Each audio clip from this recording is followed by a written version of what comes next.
Hello and welcome everyone, Tiberius here, and today I am continuing my interview series about getting into cybersecurity, talking with folks who have knowledge about the hiring process or have themselves just started their cybersecurity careers. This episode is for all my UK-based viewers, as I am joined by Andy Swift, the Technical Director of Offensive Security at 6 Degrees, a UK-based cloud security company. Andy was previously a penetration tester, check team leader, and actually used to work with me years before I became Tiberius. Andy, welcome, and thank you for sharing your knowledge and experiences. Thank you for having me. Good to be reunited. Yeah, it's good to see you again. I haven't probably seen you in like several years, I feel like. What was it actually last year? Was it last year? No, I did come to the UK last year, so I think we met up for a meal. We did. We had a burger. We did. Reminisced about old times. Indeed. Okay, firstly, can you briefly share your career journey and how you originally got into cybersecurity? Yeah, exciting. I'm laughing because my first memory of how I ever got on a cybersecurity journey was breaking into my mum's car, which is such a it's such a I grew up in Croydon thing to say. So my mum had an old Peugeot 106, the 1993 to 1999 model, to give you an idea of how far back we're talking. And it used to use one of those infrared key fobs. So when I was quite young, I built a little device. I went down to my local Maplin store, which is what would you have in America? What is Maplin store? I haven't been in the Maplins. Electronics store. Electronics store? Oh, we got Micro Sensor, I guess. Might be like that. Yeah. We don't even have a Maplins anymore. I went bankrupt. So I went down, I bought myself a little kit. I started experimenting and I built a little infrared replay device that would just replay my mum's car keys. And that was my first interaction with hacking. So it used to have a little transmitter and receiver. It used to replay the feed, and it was great. Happy times. After that, I went into my second foray into it. Really, was when my mum got bored of me lurking around the house, and so she shuffled me off to college. And I went and did an HND in telecommunications, which was a wild course, absolutely mad. They covered anything from CCNA, CCNP style stuff in the first few years, all the way through to the earlier days of Security Plus, C programming we learned in there, microelectronics. But the really wild part was when we turned up on the first day and there were no computers there. We're like, is this the right course? Is this the right thing we've turned up to? Task number one on the first day was to build your own computer. And by the end of the first few days of the course, we're like, yeah, we've built our computers. This is going really good. And then realised they didn't actually have a network. So what do we do now? Week 2, got to build a network. So it's like a really sort of hands-on, really cool course to get involved with.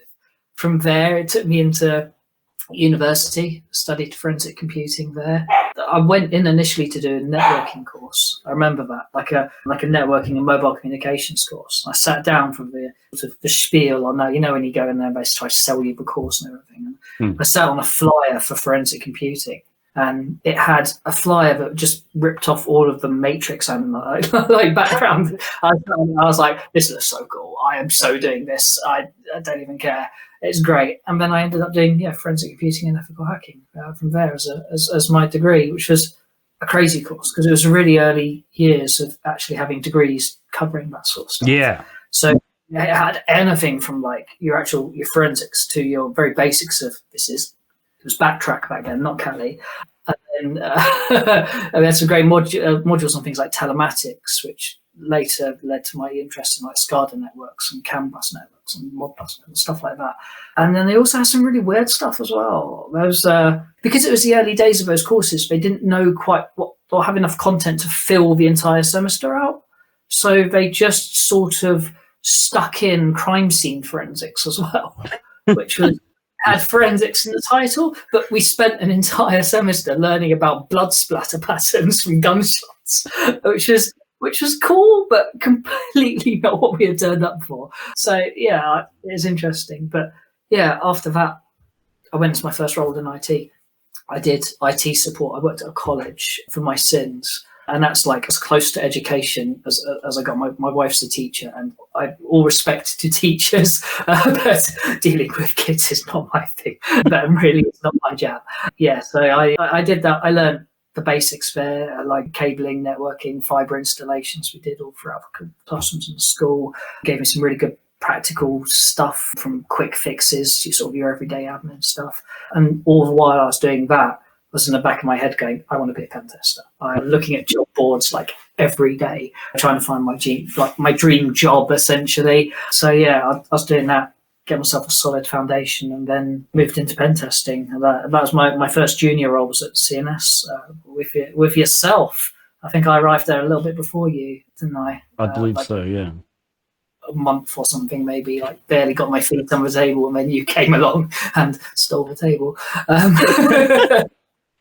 Quite literally, I remember my first day at CNS as a junior. We turned up and there was literally not enough desks in the office. So my first day, I was like, "You got to share this desk with this guy over here." I was like, "What have I just walked into?" Literally sharing a desk on the first day. So yeah, it was under the various different guises and rebrands that company's been through, all the buyouts, and it's most recently, of course, been acquired by, as you said at the beginning, 6 Degrees. So it's still technically the same team now. I've just never left. But yeah, I followed that career path all the way through, from junior to sort of the mid-level check team member, as we'd call it in the UK, and all those certifications. Did our check team leader qualifications together, didn't we? Mm-hmm. Hand in hand to Wales we went. I came back. Yeah, but you did the networking side. That's the boring stuff. The boring side. Yeah, you did the web one. I remember when you did the web application one, because you came out and you had a word with them afterwards about how bad the exam was, how wrong it was, or how easy it was. Something like that. You went up to the actual exam invigilator and corrected him on a few things, which just that stuck in my mind for many years. Happy times. Well, I mean, yeah, I'm not going to complain, but yeah, they could. There's stuff they could have done better. Once you've got the cert, what are they going to do? They're going to take it from you? No. Yeah, exactly. Might as well try and help out where you can, right? Yeah, I'd happy times. But yeah, I've never felt the need to move, and I think that's probably quite important for this interview. I mean, if you find the right place that allows you to develop, research freely, design your own things, manage your own time, doesn't micromanage you, allows you to speak at events, showcase the things you've built and you do to clients and other audiences at exhibitions and things, if that's what you want to do, of course. If you have a company that allows you to, gives you the freedom to do those things, onto a winner. So yeah, enjoy that time. But yeah, that's kind of where I'm at. That's my path to where I am now, I suppose. Yeah, I've made my way all the way up from junior over sort of it's like a 14-year period now, isn't it? We've been around that long. We're going to cut that out. It's been 6 years. Nah, that's fine. 6 years? No way is it. Don't make me feel old. That's what I'm saying. Don't make me feel so old. I was looking at it the other day, and it was announced on the phone call. An all hands type of phone call. It's like, oh, Andy has been here for 14 years. Great. Now I feel fucking terrible. So yeah, okay, yeah, cut that out if you want to. No, that's good. It's in now. But yeah, it is interesting. So because obviously that is, I think that's more of a traditional view. Like there's the whole tradition, and it's not like sort of a company loyalty thing. It's more that, you found a position where switching to another company didn't make any sense because the company gave you what you wanted, which is good. I think it's rare. I will say that. I think that's probably a rare instance, but still good. And people who've watched me rant on Twitch about this kind of stuff and just the job hiring process, they know that I'm of the opinion that I don't stick around places for more than 3 to 4 years. 3 to 4 years is a good amount of time to give to a company. And not necessarily that you have to switch every 3 to 4 years, but after 3 years, go see what else is out there and see who's offering and see if there's a better deal. That's just how I've sort of positioned my career, I guess, that I've done this. I think the last company I worked for more than 3 to 4 years at was CNS, yeah. So I think I started there and then just switched and then realized, oh, actually by switching I can get more salary. or and it keeps things fresh, especially since you're working at a new company. There's new people, there's new procedures. It's like it keeps things a little bit exciting. But yeah, it's definitely valid that there are instances where yeah, if you stay at a company for 14 years, you've gone from literally a junior all the way to a director, which is really cool. You got to do. I think you got to do what's right for you. Everyone's Yes. individual, and I think if you like where you are and they're giving you the right things continuously and they're allowing you the freedoms to express and keep. You mentioned keeping it fresh. I think that's so important in our industry because things can stagnate really quickly. And I've seen so many pen testers over the years get to that point where they just go, I don't want to go on site anymore. Or, I don't want to test web apps anymore because they get that sort of repetitive thing. They do it day in, day out. And if you don't have that sort of the other strand to your career where you're researching, you're developing something, you've got your own projects to work on and a company that gives you the flexibility to do so, it can stagnate really quick. I can totally see why moving about's a valid option as well. But you got to find what works for you and what keeps you happy. That's what it's all about at the end of the day, isn't it? Yeah, I think that goes back to like burnout. Burnout is so real in this industry. It's insane. And yeah, it is a solvable issue because if you just have a tester testing every single week, for a year, yeah, of course they're going to get burned out. But if you break that up, if you give them research time, if you give them structure and let them know, if you need to take time, then take time. That's ultimately you're going to get better testers anyway because they're going to be happier. But yeah, it does give you that opportunity to develop your own tools, which can obviously there's a feedback loop. If you develop tools for pen testing, you can use them at the company to make pen tests better. So I definitely think that's a really good system. Being supportive of your team as well. I think what a lot of penetration testers don't realise is sometimes they're testing stuff which is quite bespoke or unique. I think the opportunities to find things like CVEs are actually a lot greater than people first realise when they enter our industry. When they're just doing like your box standard web app tests on a site at a telecoms company or locked away in a rack somewhere. That bespoke system might not have been pen tested a huge number of times before. Not a huge amount of people might have seen it. So, the opportunity to find some like super rare stuff is quite common, even if you don't realise it. But yeah, you've got to have companies that will support you in that whole process of responsible disclosure and taking you through that whole, that whole shebang of registering CVEs as well. So can be painful negotiating with the other side sometimes, or getting them to fix stuff. I'm guessing you have experience of that as well. It can be a long old slog. But yeah, if you've got someone that's supportive of you, it's also worth its weight in gold, I think. Absolutely. So what does a typical day look like for a technical director of offensive security? Yeah, big question. Wish I knew. So a lot of my job these days, I was adamant when I went into management, I did not want to become non-technical. And I didn't want to just be one of these report numbers sort of managers. I've never been like that. I never want to be like that. I want to stay technical, which is, I think, one of the reasons you didn't want to go down management route as well. I remember sitting down with our boss, or our then boss, at one point, and him going, "I'm leaving soon. I'm going to hand the reins over to you two." And we were like, damn it. Oh, good, thank you. It did buy us a nice meal, but it's not for everyone. But it's not always to say that management is just going to be about reporting numbers and figures and managing people. Yes, there is that element of it that you've got to balance up. But I was adamant when I did that, I did not want to become just a spreadsheet monkey or something. So I was a day in the life of technical director. I wanted to make sure that I kept that research and development and innovation kind of role around me at all times. So that's very much part of my job now. My day-to-day is research and development. So we're just working on things at the moment like ransomware as a service toolkits that we're building ourselves, but obviously not for actual ransomware as a service. We're not going to go out and sell that, but it's more just a research project of what we can build, how we can do it. And we've got things like EDR bypass tools we're building, exfiltration tools that will evade firewalls, recon tools for doing quick data graphs as we go through all of those sorts of things. It's quite interesting working on the other side of it, because a lot of the people in our team are also incident responders, like myself included as well.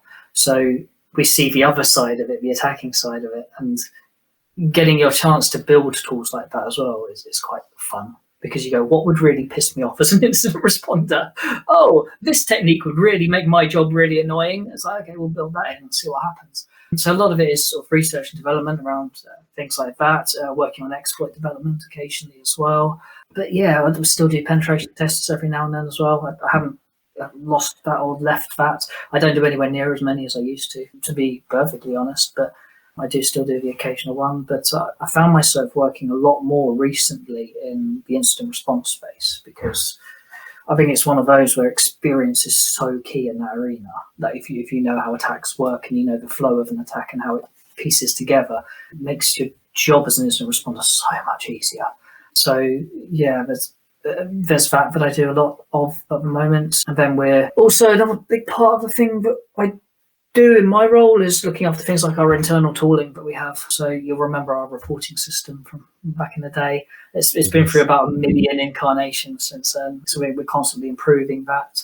And you have the scheduling system as well that you wrote. Is that still my code? Seriously? No, well, no, it's on its way out. Oh, they finally retired it. It's still in use. Just about, it's hanging on, it's redesigned. But to be fair, and credit, I'm going to compliment you here, so prepare your it was a fantastic piece of design, and even though you knocked it together like over a weekend, I think it's about that. Yeah, it's still a really, there's a huge beauty and simplicity of design and building a streamlined process, and it's a process we map to every single one of our tools we develop today in terms of stuff that helps our workflow. So not strictly pen testing tools, but tools that like do reporting or generation of various data for us. All of those sorts of things. The ethos is always fit the tool to the problem and not the problem to the tool.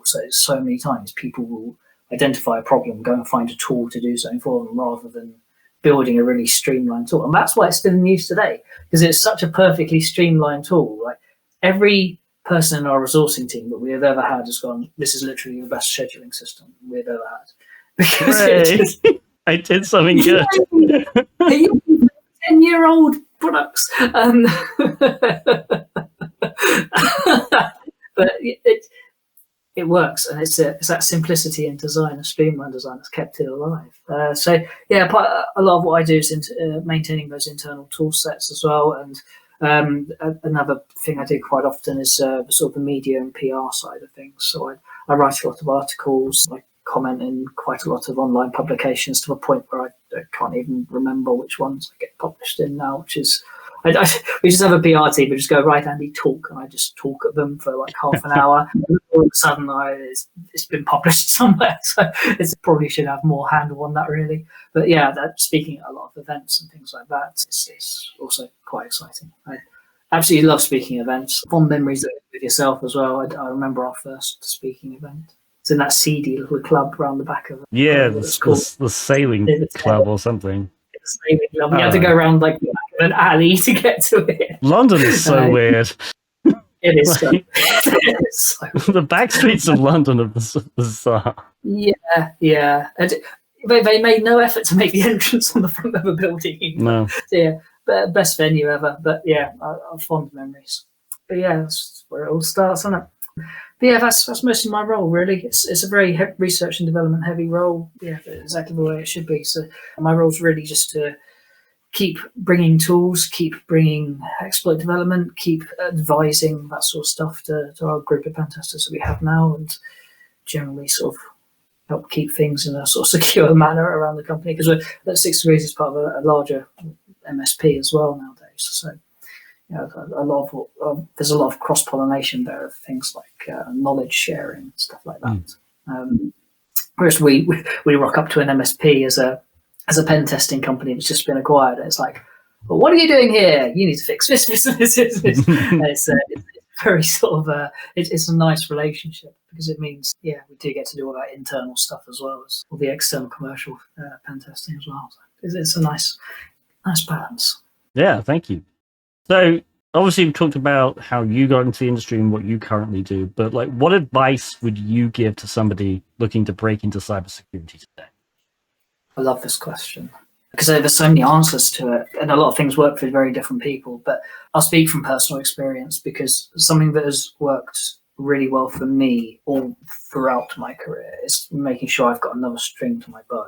And by that, I don't mean like knitting or something like that. I mean, security is a really wide topic, right? It's not just web apps, it's not just infrastructure. There is a whole world out there of like RF hacking, mobile apps, API testing, SCADA testing. There's such a wide range of things to get your head around. And something that's nice as an employer as well is having people come to you who have an extra string to their bow, who can do the things that are outside the normal box. So if a customer comes to you and said, we've got this interesting bit of hardware here that controls thermostats around this building, for example, have you got anyone that can test hardware? If you don't, as an employer, that's a problem. So having people with these extra strings to their bow and having people that can flex into things like reverse engineering or anything like that, or doing actually binary application testing, so you know, it's very different to web application testing in many ways. It's a slightly different skill set, a slightly different set of skills you need to have. So having the extra string to your bow outside of the normal pen testing stuff is super important. And it's not to say that one string has to be the same static thing throughout your life, right? For me, I ended up doing a lot of reverse engineering of malware and stuff like that because that really interested me. At one point, I did loads of certifications in SCADA networks, especially around CAN and security testing of those kind of environments, like industrial networks. It seemed like a really cool thing to test for me at one point in time. It's like, oh, you could test this little box that sits on the far side of the field that controls 10,000 volts to that railway station. It's like, yeah, let's go test that. That sounds cool. So yeah, it's always evolving and it can always change, but always. I think that's what, as we said before, it keeps things fresh as well. Most recently, I got myself into game development as well. It suddenly occurred to me one day. Hang on, wait a minute. You are programming? Yeah. Does the game just crash the computer immediately? Like, yeah, the king of nested while loops strikes again. I feel like I should just, as an aside, mention I once reviewed some of Andy's code and found like a bunch of while loops that were just embedded within each other, and they did nothing. They did absolutely nothing other than delay the application by like 30 seconds. And I was like, why are they even here? We all start somewhere. Thankfully, my code has improved. No end. I'm glad. Yeah, I've got it down to 20 seconds. Yeah, no, I learned a lot from that. As you said, I came from a lot from like the network and infrastructure background is where I came from. You came from a very coding heavy background. Yes. So when we both sat down one day and I tried to write my first programs and you were sat looking over my shoulder going, like, what? And then I remember looking over your shoulder as you got lost in various data centers on a routine. I'm not very good in data centers. Yeah, that's true. I've gotten better at directions, but the data centers are always just constantly confusing me. To be very fair to you, they all have the same tiles on the floor. They all have the same walls. I don't know where they get those tiles from. I can't find them anywhere. But yeah, data center floor tiles, and they all have that same smell about them. So yeah, they can be a rabbit warren. But yeah, yes, game development. That's what I got into recently because we've got a couple of game development companies on our books, and it suddenly occurred to me like it's not an area I know a huge amount about. It's its own little subset of programming and its own little world, isn't it? And I found that actually doing that has actually helped me improve my code an awful lot recently. Just optimization is a huge thing in that world. Yes, I think there's a lot of frameworks around to aid game developers now, be it Unity, Unreal, Go, anything like that. It's very easy to design really nice looking but badly optimized games. Very easy to do, and it's taught me a lot about optimizing stuff as well, to a point where it's actually helped my regular day-to-day code and everything I do, to be honest. Yeah, always have that second string to your bow. It promotes a broad set of knowledges as well, because that's the other thing to consider. If you just box yourself into web app land, or sorry, I don't mean to pick on web apps, but even infrastructure land, if you box yourself into either of those and you're not proficient with the other things that make up the network behind it, that can become a problem as well. So you've got to have that broad set of knowledge. And I think the other thing I would say is be prepared for the hours. We've mentioned burnout before, so I won't mention too much on burnout. It's very easy to burn out. But when I say be prepared, it's, if done right, our industry is very, very research and development heavy. Always has been. If you're not doing that, you will get left behind. There's no two ways about it. Like when you and me first did our first internal pen test, for example, the techniques we used then, A, probably wouldn't even work anymore today, and B, things have moved on, and there's better techniques to go after. And don't get me wrong, there's still some fundamentals out there that have no signs of changing anytime soon, but yeah, it's one of those. It's one of the things you've got to stay on top of it. So yeah, be prepared for those long hours of research and development. It comes thick and fast, and there isn't really a day in this industry where there's not something new to learn about or new to do a deep dive into. I mean, you probably saw the other day all the newish open SSH vulnerabilities, right? Yeah, like it was literally yesterday, I think, which is really it was bizarre. Yeah. Yeah, absolutely. A fantastic write-up, by the way, from Qualys. I'll give them a shout. Like, they do some fantastic write-ups. I mean, if you're looking for a technical write-up on how an exploit works, all the way from the sort of research stage to the actual how the exploit's crafted, they have some fantastic write-ups. Go if you're budding to get into this industry, go and read some of those, because my God, they might go over some heads at first, because they do go very technical. Research, learn. You don't understand something? Google, sir. Google it. Learn. Or chat GPT it, I guess. Also very helpful. But yeah, go read, research, development. That's what it's all about. I think having that project behind you as well, make sure you've always got a project. Always have a project, whatever you're doing. Even if it's outside of work and it's something you're interested in and it's vaguely related to what you're doing, you've got to live and breathe this industry. It's one of those ones. But if you have something outside you're working on, be it a coding project, be it a tool you're working on, be it a bit of research you're doing independently, be it interviews in the evening talking to you, whatever it is, get yourself involved in all of those sorts of things, because it stops things stagnating more than anything. It stops things going a bit dry, keeps your interest, and it also keeps you up to date on new stuff and what is happening in the world, because it's so fast moving. Fast moving. I also think, especially with like research and tools, it's stuff you can add to your resume. So and that's why having a GitHub, even if you're not even if you don't do any like regular development, just having a GitHub where you can stick, projects. They don't even have to be complete. They can just be half complete projects that you've started working on. Like there's something a little bit interesting, but it never really went anywhere. Keep that project alive, because a little bit of code that you wrote might help something later down the line. So it's definitely, and it looks good on your resume anyway.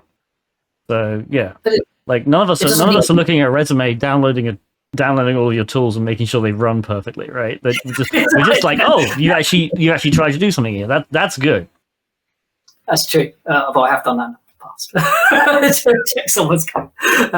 But it doesn't even need to be like the next burp suite. Do you know what I mean? With the tools you're building, it could just be a simple thing that helps you do, I don't know, some kind of network recon. And it's that, as an employer, it's one of those huge things we look for, is that this person is not just a tool user. They've gone away, they've thought about how they can make something better, they've researched it, and they've actually taken their time to build something. That's huge as an employer, and that's the type of thing we'll look for, because when we're assessing people who come to interview with us, what we're looking at is their potential over the career lifetime. We're not looking at just, are they going to be a good middle ground tester? Are they going to be a good junior? We're looking at how are they going to progress over their whole career? Do they have the capacity to learn, retrain, and keep up to date with modern research? Are they going to go away, build their own tools to do things, and thus increase their knowledge tenfold as they're doing it? So we're constantly, when we interview, we're assessing those kind of things. So if you can show you've got a GitHub page and you've done that sort of stuff, yeah, that's huge. That's absolute gold, for sure. Awesome. So speaking of newcomers trying to enter the industry, the initial interview process can often be daunting. Do you have any specific advice for people looking to improve their interview technique? Yeah, be yourself, all those usual things. Yeah, I mean, legitimately, a lot of the time when we're looking for people, we're also looking at fit with the team as well, personality traits, and that want and need and desire to research, because that props our team up. It's that kind of academic background. Yeah, if you have that kind of thirst for knowledge, absolutely great. And we do things like multi-stage interviews, right? So yeah. Sometimes what I'm not looking for in an interview is for someone to come at me and 100% know every question I throw at them. When I do interview questions, I do some noddy questions, like really easy ones that anyone can answer. And then I'll do some extremely advanced, borderline impossible to answer questions, just for the fun of it. There's good reason behind this. It's not just to be mean to people. And this is something that I like people to get their heads around to show at interviews, is that I'm not always after the direct answers to questions. And direct answers aren't always the important thing. For me, it's understanding how someone works, how someone approaches a problem, and how someone comes up with like a contextual answer to something is really important that they've actually thought about. So if they can, like I said, multi-stage interviews earlier, if they in the first stage of the interview just go, I don't know much about X, whatever X is. Maybe you ask them to explain HTTPS, I don't know. And they go, oh, yeah, I've heard of it, but don't really know exactly what it does. If they do get to the second stage interview, we're looking for them to come back at that second stage interview and go, do you know what? I researched that. This is how it works. And we'll purposely probe and ask some questions about the things they faltered on in the first stage of the interview, because we're trying to pick at that sort of in-depth knowledge and mentality. So even if they don't know an answer to something, to one of the extremely impossible questions, we're looking for people to show their working and go, do you know what, it could be this, let me just think about this logically for a second, this is how this exploit could work, this is how I could piece this together. I'd have to do a bit of research in here because I don't understand this particular protocol, but all of those little things show me that person kind of understands the assignment, if you know what I mean. They know how to approach a problem. They're not just going to sort of blank and go, do you know what, I'll have to ask the nearest person every single time. It's that I'll go away and I will learn how to do this. And that's the kind of attitude that we're looking for. So there's that. I think as well on that point, and this has happened to me in the past, you don't have to wait for the interviewer to prompt you in the second interview. So if you've gone away and learned something that you struggled on in the first interview, if you get that second interview and you've actually researched it, you can open the interview up with, hey, it's nice to see you again. By the way, I looked into this. It's really cool. And then just open the interview like that. That will show, that will get you so many brownie points. Just opening an interview, the second interview, by showing that you've actually gone away and learned something is really cool to see in a candidate. Yeah.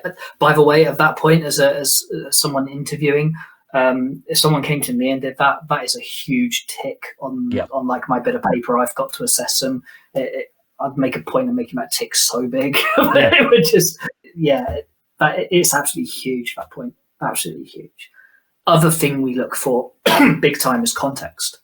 Context answers. So what a lot of people entering the industry probably haven't done a huge number of times is written reports, which sounds like the most boring thing on earth. But when you're writing reports as a consultant, one of the best ways you can write a report is not just to go, this is a problem, this is the fix. It's to talk about what this problem means to your client's environment, what the contextual risk is for them. Because if you're not doing that, it's literally just a kind of a black and white thing, which I guess some people like, but more often than not, the clients you're explaining this to are not going to be the most technical people in the world. So you've got to be able to give them that context. So I'll ask questions around things like even really simple stuff like FTP, for example. What I'm not looking for is someone just to go, this is unencrypted, therefore bad. Mm-hmm. And then a moment of silence where they just like, that's it. Like you're gonna say anything more, or is that just that's the whole thing? That just end there. Expand on that answer. Why is it bad? What context are they actually using it for? Are they just transferring non-sensitive data backwards and forwards? How critical is this problem actually? And then give them a solution, give them something to replace it with, give them alternatives, talk about firewalling. There's so many things you can fill out that response with to make that so much more robust. And that's what we're looking for, because context is everything. And when we're employing pen testers, if someone can't come up with context to an issue they're writing, or can't back it up other than saying this is bad because Google told me once that this is bad, or Stack Overflow said that this is bad practice. Yeah, if they're not giving you more context than that, yeah, it's not going to result in good report writing. So yeah, practice writing. Yeah, I think there's also, I always teach this, like 3 different people you have to consider when you're writing any kind of, maybe this is more focused at web apps, but any kind of web app related report, there's 3 kinds of people. There's the developer, who just basically cares about, hey, what do I need to do to fix the code?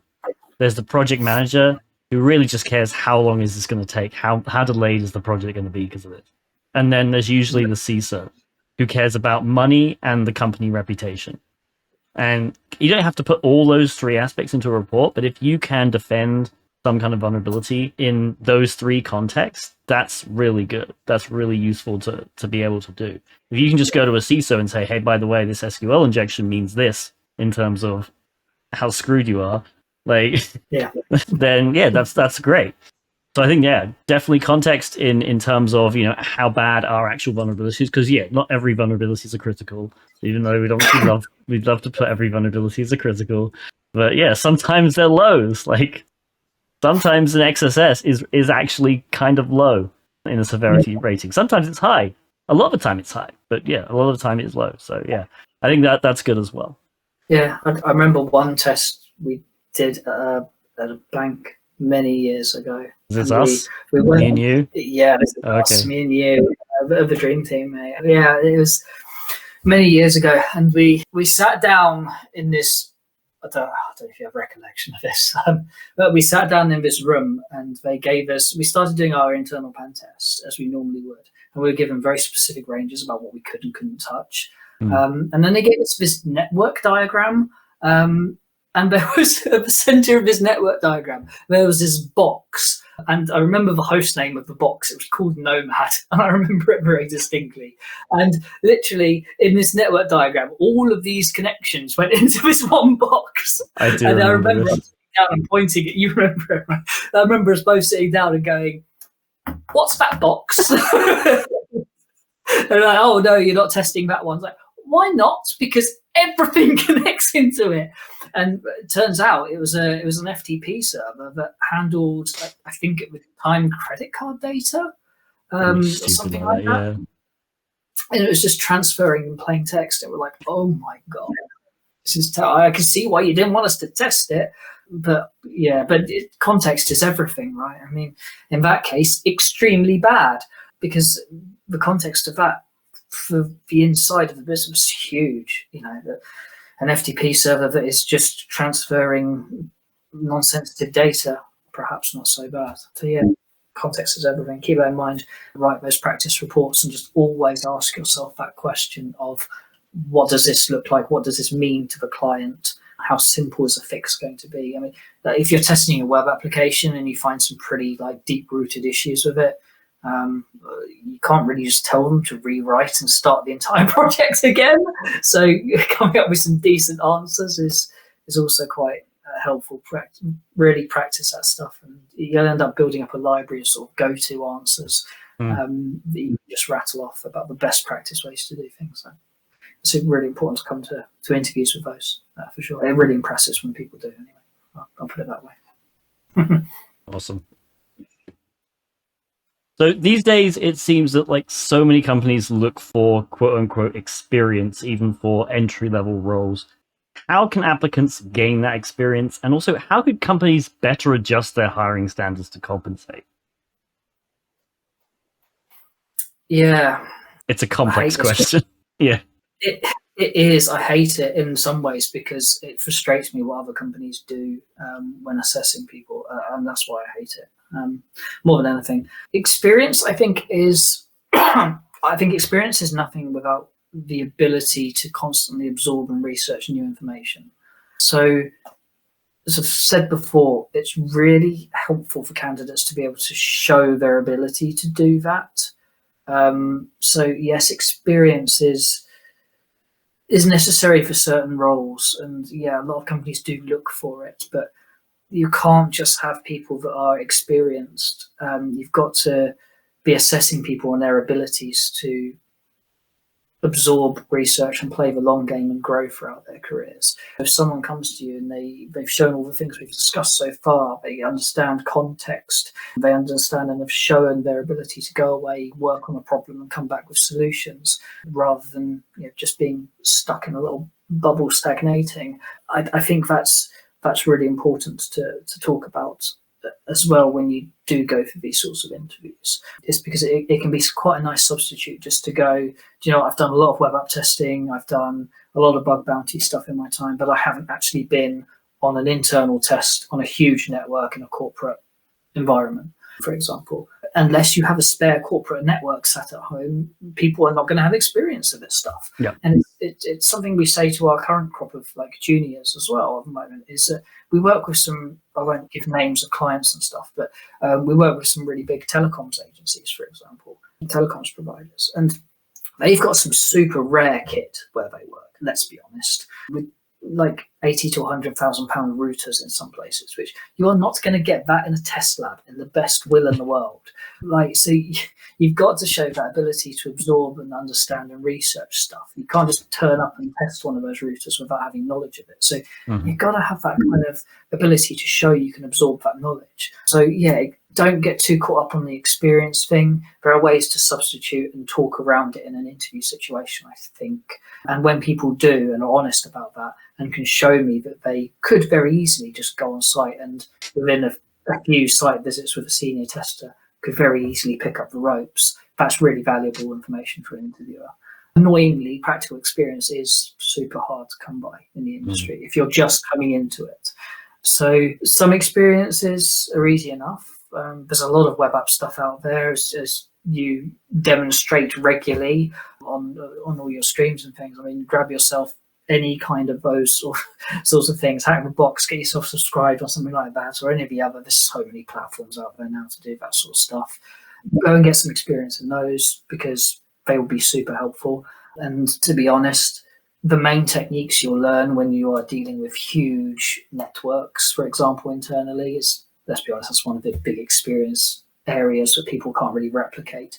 A lot of the techniques will be the same. Your same kind of like go-to tools and exploits will be the same, whether it's anything from curve roasting, passing the hash, whatever you're doing, all of that kind of techniques in the background, EDR bypasses, all of those sorts of things, they'll all map onto the same kind of infrastructure testing. But the thing that is different is the scale and learning about the scale. So one of the big things you'll learn very quickly when you do infrastructure testing is being able to hunt out and sniff out where the most gain for the amount of like time you're on site for it. So you're only going to be on site for a few days at a time most of the time. And being able to get to the point very quickly and not just getting stuck on every single box and treating every single host on the network like it's a capture the flag is quite important. And being able to cut your way through the mud and find that path of least resistance that's one of the big things you'll learn. But the rest of it is actually, you can gain a lot of experience from these training platforms. Absolutely, for sure. Yeah, there's I think the one problem they don't teach is how to know when to stop, because there is not a box on Hack the Box that is unhackable.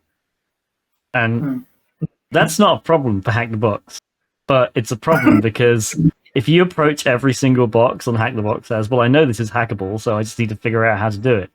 That's not realistic. That's the problem. No. It's not realistic at all. There are ways to secure boxes. So if you go to a network and you're like, oh, I'm going to spend an hour looking at this, and I'm like, no, you're not. You're going to spend 5-10 minutes, realize there's probably nothing here. I should probably look at something juicier. But yeah, unfortunately, It's tricky. I know, it's shocking, right? You can actually secure a box, funnily enough. Without turning it off. It's great. Yeah, exactly. And I include all operating systems in that as well. You can harden all operating systems, and with the right hardware surrounding them as well, you can make them pretty much bomb-proof.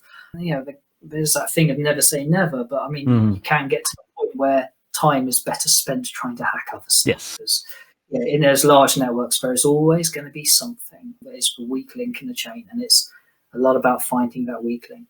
Another thing I wanted to mention in this section as well is that a lot of people don't have experience in practical stuff and building things. I've noticed coming into the industry.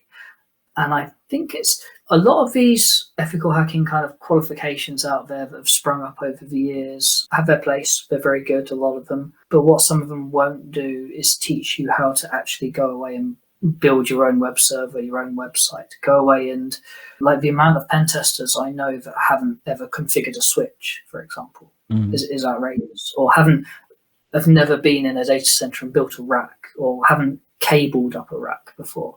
And it's all of these little things that sound stupid when you listen to it, but have they ever like set up their own corporate level Windows domain, for example? Like, we spend most of our lives hacking them. Great, but have we actually set one up before? Do you actually know the ins and outs and the complexities of doing so from an engineering point of view? And I think that is huge, and I think it's very perhaps controversially entering pen testing right out of the educational box can sometimes be quite hard. Yes. Because you come from literally learning about ethical hacking and not building up the background of actually how does a firewall work? Actually, how do I configure a Cisco ASA? And all of those little things. So sometimes when entering the industry, like I mentioned right at the beginning, the path I took, I was a network admin for like the beginning part of my career whilst I looked for my pen testing job. And I think if there are not an abundance of pen testing jobs near you that you're looking at, or that tick all the boxes for your particular experiences or entry-level roles you're looking at, find something else as a stopgap and get that experience, learn that, because you'll be such a good tester if the first thing you come in, you go, do you know what? I know all about networks. I know how to build web applications, or I've set my own web servers up before. I've built my own cloud environments. If you come in and you're armed with all of that stuff, half the stuff you do as a pen tester later down the line will be so much more contextual and meaningful to the client. You're just absolutely fly. We've got a guy he watches your stuff anyway, so he's probably going to see this at some point. So he came to us previously as a programmer. He started his career as a programmer for many years, and now he's probably one of our most technical people in terms of like his ability to just go away and just learn stuff and absorb things and conduct things like web application tests to incredibly high standards, because he's got that contextual knowledge of how you build this stuff in the first place in the back of his head. So you go and do this API test, and knows that workflow already because he's built APIs. So even if those entry-level pen testing jobs are not abundant first time round, don't be afraid of just looking for something else for a year. If you're that early on in your career, education is really important, and it builds really incredible testers out the other end of it. Absolutely, for sure. So go write a program, go set up a domain, go cable a rack if you have one. Yeah, I don't think that's a controversial opinion. I think that's a very, it's the opposite of controversial, versal. That's a very versal opinion you have there. We just use the word. Because we had very different ways of entering the industry. You came in via that sort of, being a network engineer kind of at a sysadmin kind of role. And I kind of just tripped and fell and went straight into cybersecurity. I think the only reason I didn't just completely fail is because I had a programming background. And I'd made websites and I'd set up servers, like web servers. And so I was very lost at the beginning with infrastructure, but you basically taught me a lot of what I knew with infrastructure, which is great because I could sit by you and other people at the company, but mostly you. But when it came to web app tests, I think I exceeded because I was thinking of web apps not from like a visual standpoint, which I think a lot of people do. They come in looking at it visually. I could already visualize web apps in terms of application flow on the server side, but also in terms of HTTP requests. Like if you think in terms of packets and data flow, I think that's really helpful for web apps specifically. But I feel like a lot of people entering the industry for the first time, they don't look at it like that, and so they're not really thinking of it in that kind of way. Well, things like SQL injection, be it blind or otherwise. If you know how queries are structured, you've set databases up and you've written queries yourself, that workflow becomes a lot more simpler in terms of just writing it down as you're working through. I've seen your stuff before where you work through things like that and you write down what is happening or what the query would look like. What I think is happening, not even what is happening. Just I'm going to assume that it's a select all from users where username equals this. It might not be, but it's probably roughly that. So yeah. It's an educated guess, but you've got that experience to make that educated guess. Yes. And that counts for so much. Yeah, because I mean, even if it's wrong, you very quickly realise. So, yeah, super good to go away and do that sort of stuff. Get that experience behind you. Build things as much as you can. Okay, so we've talked about interviewing and hiring. So let's just assume that you have hired some really junior person, right? How do you approach mentoring and developing junior talent within your team?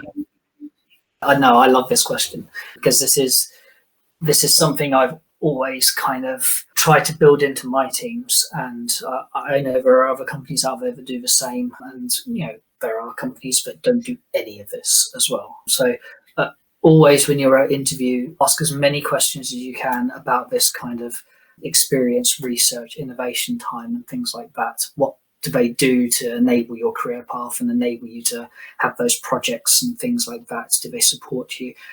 They're really important things to understand, I think, at interview, because if they are not doing that, we've already said that our industry here is very research development heavy. It's very academic. And if an employer isn't willing to give you that time to grow academically, even retrain academically as time goes on, it's probably going to end up a bit of a dead end very quickly. So one of the things we do to help nurture people where we are anyway, and like I said, I'm not alone in this, there are loads of companies out there that do this sort of stuff. First thing, round experience. We don't want to give people just experience of doing one thing. I heard horror stories of pen testing companies just making some poor person do build reviews for an entire year, and that would suck. That would really suck. That would drive me to insanity. So what we try to do is we don't box people in. We try to give them the roundest experience they can. We'll send them on site to do infrastructure testing one day. Another week we'll send them to do web application testing, build reviews, API testing, even bundle them with someone to do hardware testing if they want to go down that route of learning. So it's about giving. I think when we're building pen testers, what a term to use, Andy. Well done. when we're crafting pen testers. Crafting pen testers off the production line. When we're helping people through their journey path, there you go, that's a bit better. Their journey path, their career path, there you go, that's even better. What was it? It's trying to give everyone that really round experience so they understand not just they're going to go away and hack a web application and that's job done. They know what that means to the infrastructure behind it. You can't just test things in isolation, or you go and you do a load of infrastructure testing and you find a bunch of web applications, and then that might be your route through to compromising the entire domain internally. Who knows? But if you're not proficient and have the experience in both worlds, or you can't tie all the different testing types together, you're going to be a weaker tester for it. So yeah, one of the big things we do is just make sure we get people in front of as many different things as we possibly can over time. Even the dreaded config reviews as well. And I say that because people hate them. I love them. I love config reviews. It probably won't surprise you. I love line after line of just plain text. I can't get enough of it. But one of the big controversial things we have with that is, do you use a tool that will pass the config for you and spit some stuff out the other end for you to report on? Or do you just learn how to do config reviews yourself from ground up? I always prefer the latter, unsurprisingly, because I don't like. I've seen so many pen test reports where they've just got like a nipper output, which is full of false positives, and they slapped it into a report, and then The client, unsurprisingly, has set these networks up. They've got trained network professionals that understand these devices inside out. If you then turn around to them and show them a false positive in a report, they're just going to be like, what? What do you You're going to be trained in this stuff, right? So giving people that experience to go away, do that, spend the time to understand what each line of a config means, what each command in a switch or a firewall does, and how that differs between different firmware versions even.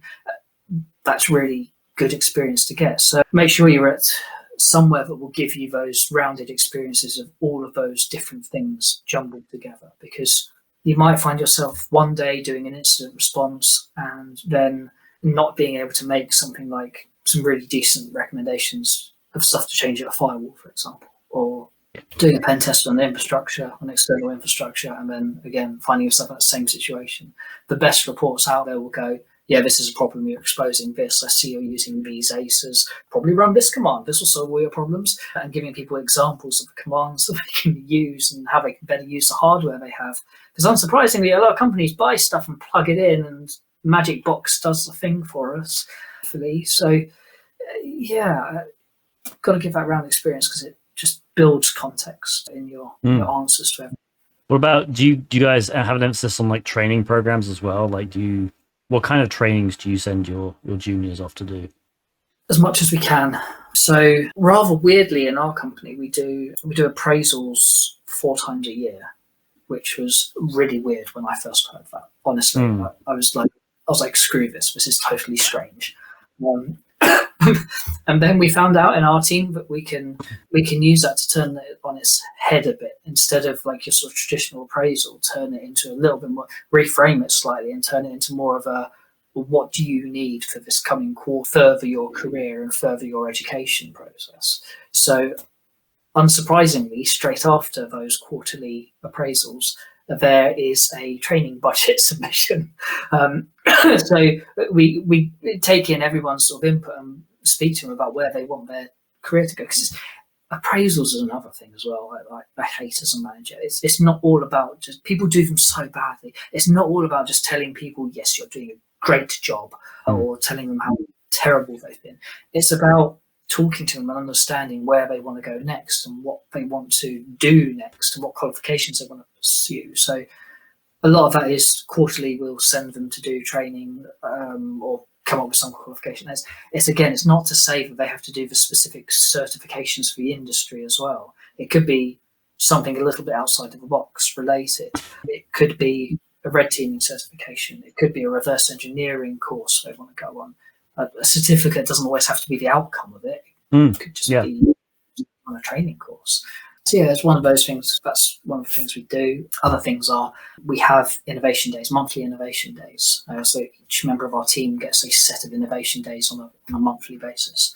They can spend on whatever they like, as long as they can quantify the projects, and they're not just like, I'm going to spend 4 days watching Netflix or something. As long as they have a project in mind and they can justify it, and it's vaguely related to what they do, that time's really important.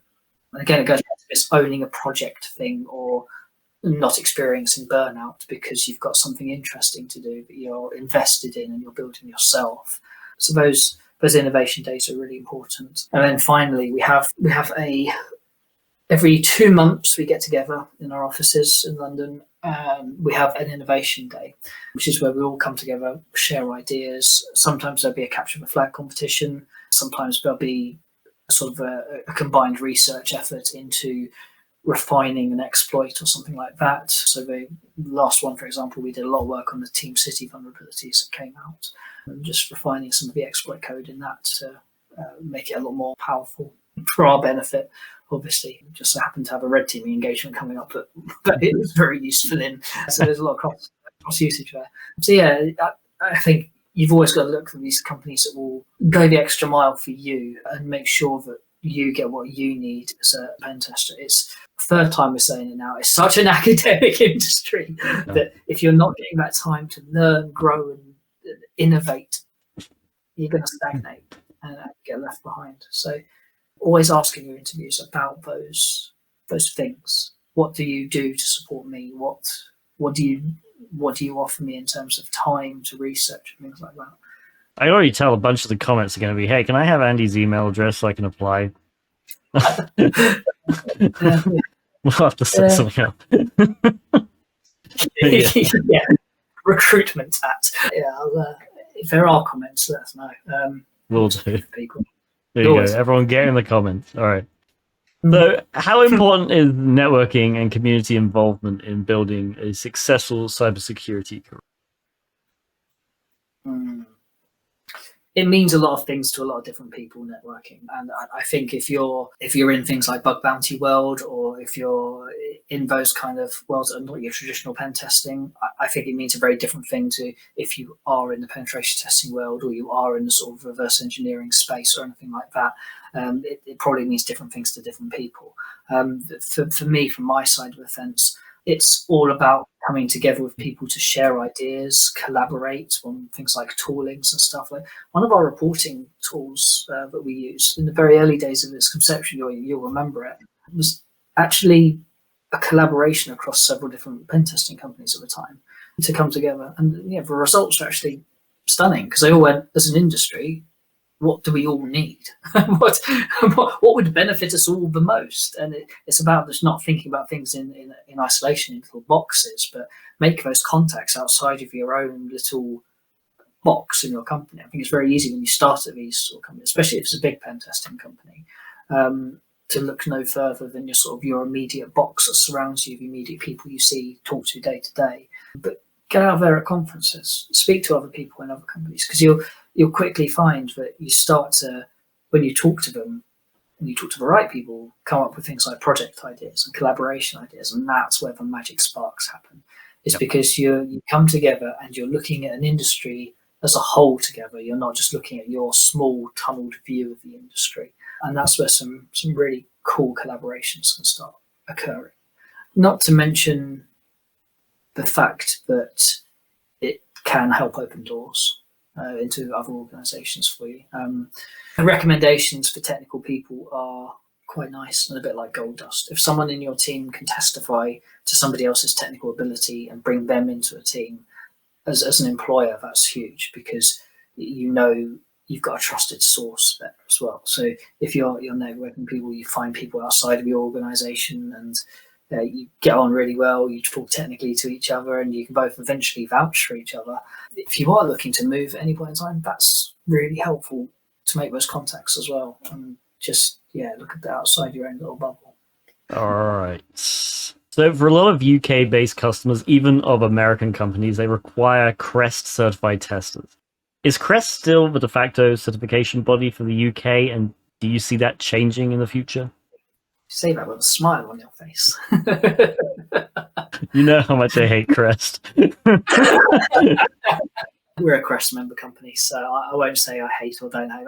I think I think they all have their place, and increasingly, cyber scheme in the UK is playing a much bigger role. You'll remember the old Tiger scheme has since gone bye-bye. Yeah, it's unfortunate. I quite liked that one, but cyber scheme has a lot of the same formatting in terms of exams as Tiger scheme used to, and comparing those two certifications, there's a lot of differences between them, and those certifications, the exam process will work well for some people and not for others, and vice versa.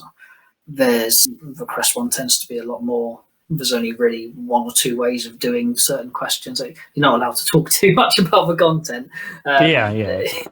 So it's a little bit difficult, but the answers you have to give are very, the ways of doing things are very sort of strict and structured, and you tend to get into situations where if you don't know how to do it in a particular given way, that can sometimes be a bit of a problem for your progression throughout the exam. And especially the old Tiger scheme way used to be a little bit different to that. It was more, and then to an extent, some of cyber scheme stuff as well. They have a section at the end where you have to speak about what you've done, which I think is quite nice, because then you can justify whatever mental crap you did during the exam. You can sort of sit and go, oh, well, I did this because of this. And it just opens up that platform to talk about, there's not just one or two ways of compromising a given host. There are many ways of doing it. And as long as you can explain what you've done, that will get you some brownie points at the end. But Increasingly cyber schemes playing a big role. They've got some really good training material out there as well for some of their stuff that they do. CREST is still a big one. They've partnered with facto, I think, recently, haven't they? So they're getting a lot better at training stuff as well. Because I remember when we first started doing any of these exams, be it Tiger Scheme, Cyber Scheme, or CREST, when we first started looking at them, it was like, here's an exam. Mm-hmm. Okay. Oh, that's it. Oh, that's it. And I remember picking up the syllabus for the Tiger Scheme exam, and some of the reading material on there was, I don't have a book up here. I used to. I removed it because I'm not going to read it again. It was TCP. It was TCP/IP Illustrated. Oh yes, volumes 1 to 3 or something. Exactly that. And like a plum, when I was a junior, I sat there and I read them cover to cover. Each volume is not this big. But yeah, I've since I did not. You did not. I just read the wiki. But I didn't know anything about TCP/IP. I just Wikipedia it. Yeah. It probably speaks volumes about the training was like those days. But both of those organisations offer some really good training leading into your examinations, especially at that kind of CRT level, which is kind of midway point, I guess. Just before you check team leader qualifications. So they both offer some really good courses and stuff like that. And there's boot camps available for some of those as well. So increasingly cyber schemes playing a role.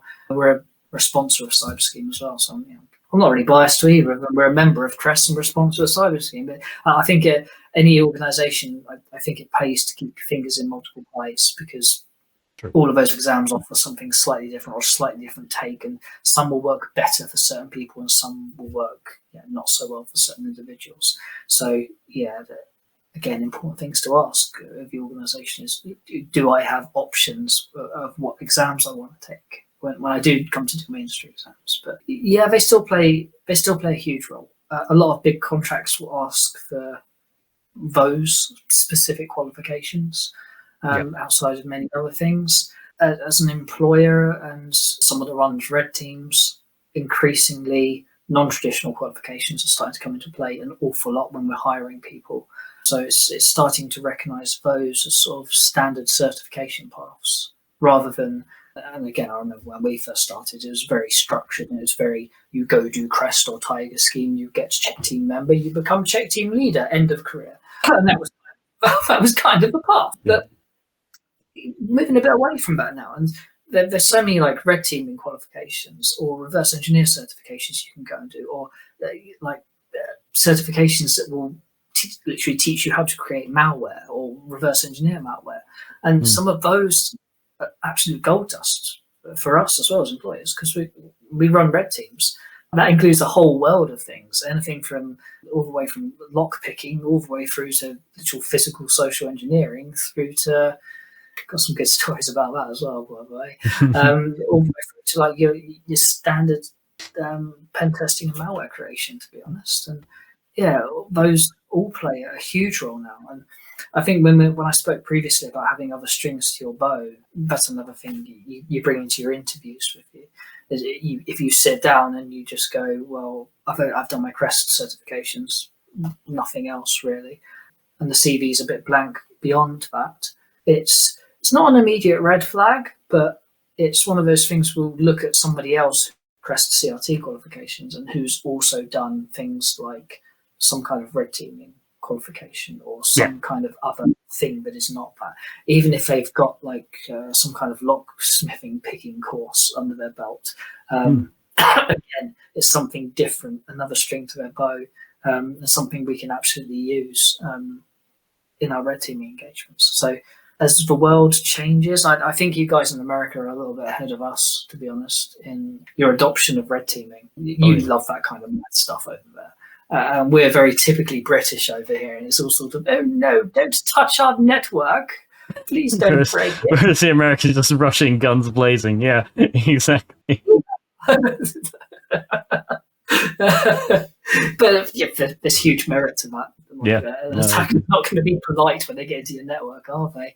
So I think adoption of that sort of stuff in the UK has been a little bit slow. The tide's slowly changing, but increasingly those non-traditional qualifications are coming in and not overtaking, but they're certainly adding a lot of weight to CVs. The CREST and cyber stuff isn't the be all and end all, but yeah.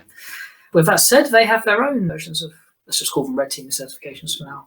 They have various different names from either side of the fence, but yeah. But even then, as an employer, it's very difficult to. Some of those certifications leave out certain key points, I think. Yeah, like physical social engineering, for example, until you send someone to walk into the building. It's difficult. It's difficult to test that, obviously, online and everything. So yeah, for sure.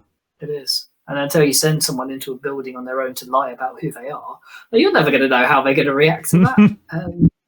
I remember years ago, we sent one guy in who had a similar sense of direction to you, and he ended up in the wrong building, which is good. He got in. Yeah, fair enough. Yeah, it wasn't quite the target we wanted. All right. So you have, obviously, you've mentioned a few times now, actually, like check team member and check team leader. So can you explain for everyone what the check scheme is in the UK, how important it is for UK-based testers to be able to get security clearance in the UK if they want to further their careers? Yes. Immediately I'm being transported back to an interview you and I did many years ago of a guy that was not going to get security clearance. Yes, I think I remember. Yes. Convicted of gun crime or something like that. I was like, this might be it was probably knife crime if it's the UK, to be fair. Yeah, probably, yeah, something like that. So check scheme, broadly speaking, certification framework really to ensure that cybersecurity consultants meet certain standards. So it provides certain high standards for quality, reliability, credibility, compliance. It's sort of like a stamp for testing things like government networks or restricted networks and things like that. You always want to be assured that it's being done to a certain level of quality and credibility by certain companies that are accredited. So you go through your usual certifications, which are like your CREST and your cyber schemes. They will, broadly speaking, align with a check team membership or a check team leadership. Obviously, check team leader qualifications being the higher of them, the pinnacle, if you like. But they will, those are used to provide sort of assurances of technical capability. And then the check scheme will also do stuff like review our reports every year to make sure our reports are in line, we're keeping up, and we're not producing sloppy reports and all of that sort of stuff. So they really put you sort of under the microscope sometimes. When you come back to it, it's going to be a bit brutal recertifying some years. But yeah, generally speaking, it's that sort of gold stamp that you need to work with things like various government sites, government agencies and things like that. So yeah, that's pretty much what it is. It's important in this country for sure, because you don't really just want anyone working on your sort of protectively marked networks. It's not the best idea. You kind of want to be assured that they have some kind of technical credibility behind them, and that every team we send to do these types of tests, we have to structure in a certain way as well. We have to send a check team leader with a check team member, for example. A check team leader has to have oversight of a project. So if you're getting a check penetration test done, you know that it's going to be of a certain standard and quality, and you've got certain every time we nominate someone to become a check team leader, for example, we have to provide evidence of their career, how many tests they've done, their experiences, publications they've made, all that sort of stuff. So it's not just about certification, but all of that's a really nice way of just making sure it's done to a very specific standard. With that said, it's not without its downsides, the check scheme. There are various areas it doesn't touch on in terms of penetration testing. The scopes that you get from it can sometimes be a little bit rigid in terms of what the actual clients want you to do, which can be a bit problematic. But yeah, at the end of the day, it's that sort of meant to be a really high standard of testing. And obviously to get that far, you need to have security clearance if you're testing government networks. Funnily enough, they don't let anyone do that. So it's quite important to keep a sort of a clean criminal background going into that stuff. But yeah, it's also not the be all and end all of the world. And yeah, again, going back to that same thing, I remember when we first started, that was very much the career path, wasn't it? Yeah. Which I feel like we both became check team leaders like 2 years into our career. We basically speed ran. We speed ran pen testing. I feel like I was a check team member after a year in the industry, and then after a year of being a check team member, I just applied to be a check team leader. And yeah, fine. Yeah, go on then. Yeah. It was good fun. Yeah, it's an important standard, but it's not the be all and end all nowadays. There are so many like commercial aspects to penetration testing, but not kind of government networks or anything like that. So it's same technologies. And the other thing is with a lot of government contracts that come out, a lot of them don't include some of the really fancy fun testing, like your red teaming and stuff like that, for a number of understandable reasons. To be fair, but yeah, it's absolutely not the be all and end all of anything at all, especially if you've got multiple strings to your bow, like I said before, and you can pull on those to go and do some hardware testing and stuff like that. There's not much of that going on. Awesome. Well, thank you so much, Andy, for sharing your knowledge and experiences with us today. Yeah, no problem. It's got dark outside now.